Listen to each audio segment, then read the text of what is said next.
Hey, Adam. What's up? How was your week? Busy. Yeah, cool. Jazzy. Nice.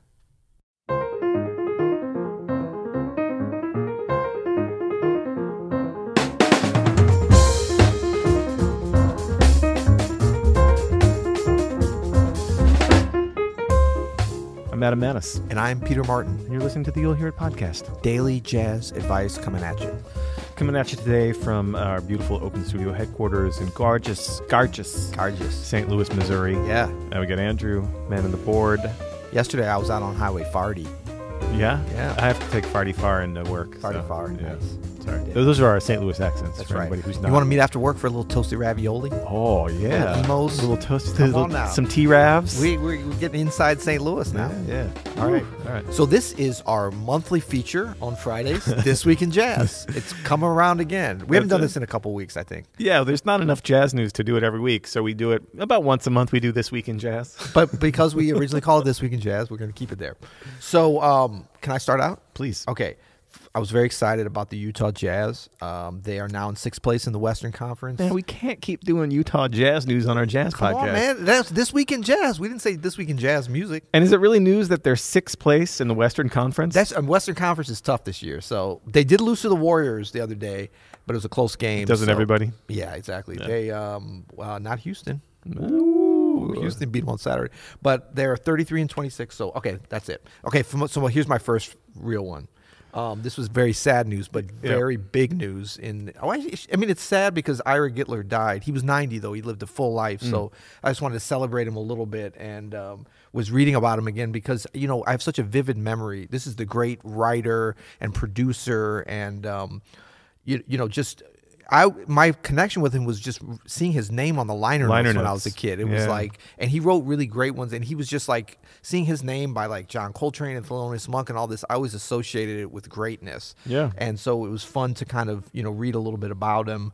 And, I realized he came up with the sheets of sound for he was old school Brooklyn guy. Yeah. Came up in New York. I don't think he was a player at all, just like loved the music. But from when he was a kid, apparently he heard it and just always loved jazz, was a writer, ended up being a great thing. Just a couple years ago, they had him as an NEA jazz master, which was great that got him there before we lost him. It's funny. I think jazz, I think all activities have this weird love-hate relationships with the people that write about them. Yeah. You know what I mean? Because the writers aren't often in the inside circle. I'm thinking of there's a definite correlation between jazz and, say, baseball. Yeah. You know what I mean? Yeah. But great writers can help lift the awareness of the music more than almost anything else. I mean, they can really sometimes capture the essence of as well as good as you can with music, something like music or baseball, and I think as much as anybody, right? And I think for jazz, we see the first kind of intersection. I mean, there's the whole jazz critic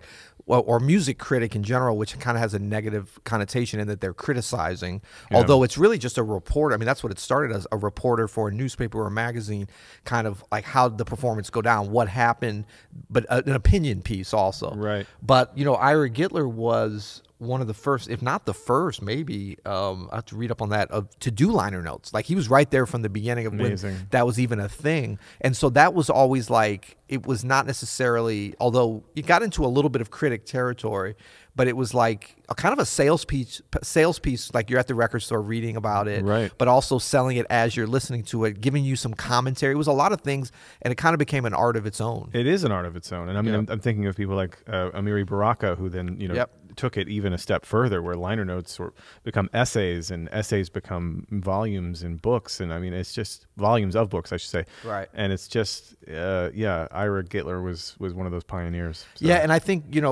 he and a great writer, like great writer. Yeah. And he did the original Encyclopedia of Jazz with Leonard Feather, and then kept updating it for years. And also produced records too. He got into production. I remember seeing his name. I had to go back and look. I was trying to remember for Prestige. Really? Yeah, he produced some great records for Prestige. And then when I was reading the obituary, I didn't realize he had this whole other parallel career as a writer, critic, and amateur hockey player. That's awesome. But was apparently just as much an expert in hockey. And I know you're kind of a fan of hockey, so I thought you might be. But it was more like New York when it was more regional and it wasn't as big of a thing as it is now. But he had his own team called Gittler's Gorillas. That's hilarious. I don't know if they were NHL level, but all the way up into his 70s, he was still playing hockey. So that's cool. Great. Yeah. Yeah, I do love hockey. Okay. So, what is your next piece of jazz news? So we're going to do, this is news because a bass player has come out with a solo bass record. That's total news, man. And it's not just any bass Why didn't we not player. say this first? It's bassist Larry Grenadier, of course, famous for playing with the Brad Mehldau Trio, probably most famously. Yeah. But has played with Pat Metheny, John Scofield. And he's released The Gleaners, which is 45 minutes of solo bass. There's some original compositions on there. And I'm excited about this. I'm just hearing about this for the first time now. News alert, newsflash. I've not heard about this either. And for usually when I would hear, if you had not said the words Larry Grenadier or a select other small group of bassists and you said 45 minutes solo bass jazz record, I'd be thinking bad news or fake news. But in this case, super interested in this. Yeah, I mean, I love anything that's different for an artist. So, Yeah. I've never heard Larry Grenadier play. I don't think I've ever heard him play anything by himself, like even just a small piece. So and a whole album of it is very exciting. So I'm definitely going to be checking this out very shortly. Well, and Larry Grenadier, I just have to say, like, I've always admired his playing. I've known him for years, but not well. But I played with him a few years ago, maybe 4 or 5 years ago. I did a kind of long couple of tours.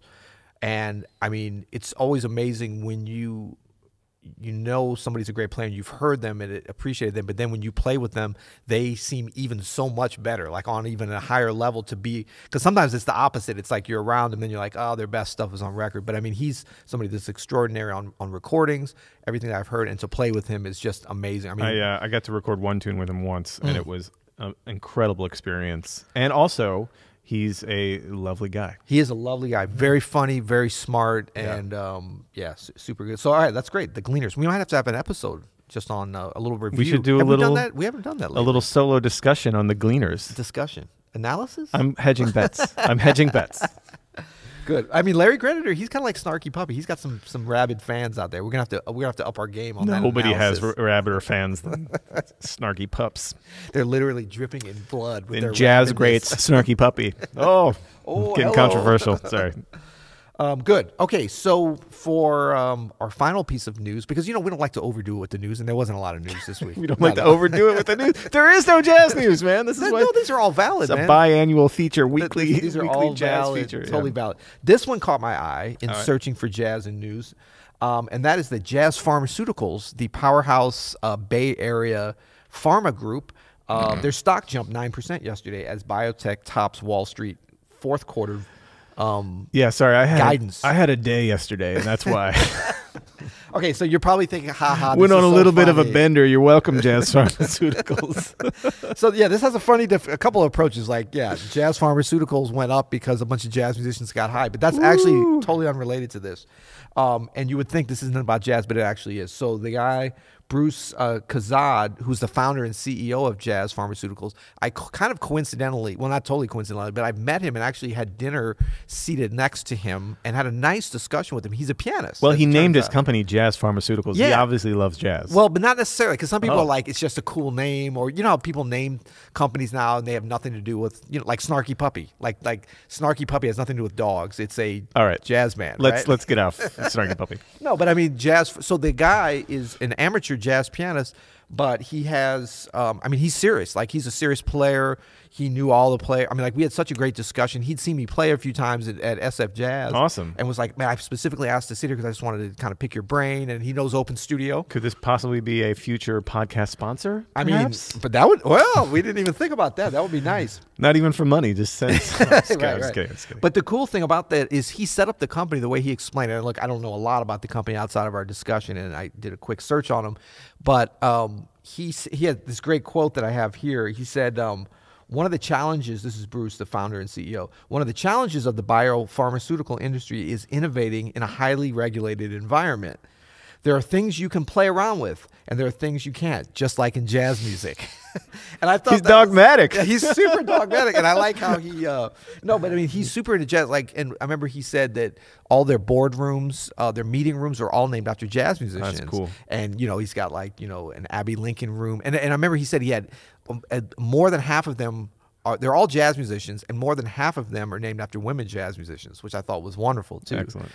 And like the CIC, our former home of Open Studio here, where it was all St. Louis blues jazz, Big George Brock blues musicians. Yeah, that's right. Yeah, man. For all the meeting rooms. But anyway, shout out to Jazz Pharmaceuticals.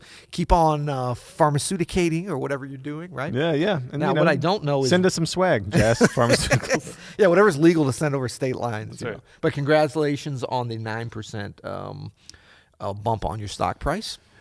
And you know what? Congratulations to you on all the great ratings and reviews we've gotten over this week. I'm proud of you, buddy. I'm proud of you, too. That sort of sounds like I should tip my hat right back at you. If you would like to leave us a rating and review, make sure you start at 7 stars. That is one thing we ask, if you like it. Oh, we do have an update. Remember I was telling you about the problem with Apple where they wouldn't go up to 7 stars, and I had the email into Tim Cook. Yep. Turns out I sent it to the wrong email address, and it bounced back. So that's why I hadn't heard from him. I sent it to tim@apple.org. It turns out it's apple.com. So I'm sending a new one, tim@apple. If anybody else wants to send an email to him requesting that we go up to 7 stars, if you're feeling it, I mean, but if they go up to 7 stars, would we then require like 9 stars for the podcast? That's true. Yeah, we're always 2 steps ahead of the competition. We try to be. Well, is this part of our what do they call it? Witless banter? What was the complaint the other day from? I'm still thinking about that. Cringy banter. Cringy banter. Yeah. I mean, isn't all our banter technically cringy? So give us a rating review if you love our cringy banter, and give us a thumbs up, a like, a subscription, a notification, everything on YouTube. Join us there for comment banter, witless and cringy, and otherwise. No, but if you get a chance, do give us a rating review, because that's part of the love of this podcast. It's being spread via the ratings and reviews. It's not just for us and for our egos, but it's partly. Have a great weekend. That's right. Until next week. You'll